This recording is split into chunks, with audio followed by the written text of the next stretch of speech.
If I have a true love, it must be the genus brassica. I didn't expect to fall so hard. It's hardly a glamorous one. Its members are wide and varied, and often pungent. Think of the sulfurous tang of boiled cabbage or the whiff of fermented sauerkraut. But I find that when I look upon a brassica, I see the most beautiful of vegetables. I love how they look nestled among the flowers of my garden. I regularly make faces of kales, and marvel at the packed interiors of cabbages. The wild cabbage, Brassica oleracea, is a diffuse and polymorphic species, which is another way of saying it is good at self-love. A long time ago we took one wild and wayward species, and selected until a wildling became a kale, became a cabbage, became broccoli or cauliflower or a Brussels sprout. For brassica nerds, there are 8 major cultivar groups.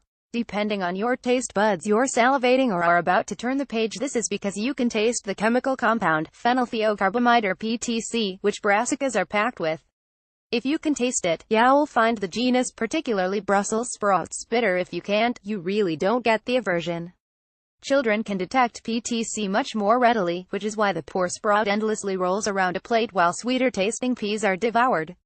Regardless of your tastes, brassicas make up the mainstay of our winter eating, so it's worth paying attention now to those you planted earlier in the year, particularly if you want to brandish your own Brussels and braise your own cabbages on Christmas Day.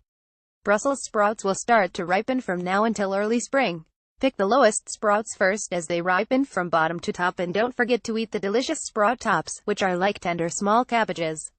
Eat them last, as they're protecting the sprouts below.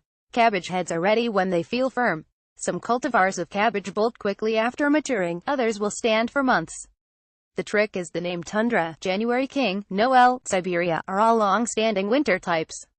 Wild brassicas are easygoing and hardy. Their highly bred cultivated offspring are easily upset and prone to blow out. Those much-desired tight heads of Brussels or cabbages grow loose as the plants go straight to flowering.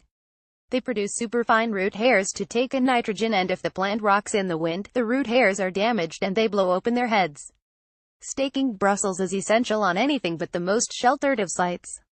Earthing up around stems of Brussels and heavy-headed cabbages helps to stop rocking. Feed them bacteria, comfrey or nettle tea from rotted down leaves, or mulch with nitrogen-rich grass clippings. Kales are closer to their wild relatives and tend to be much tougher about these things.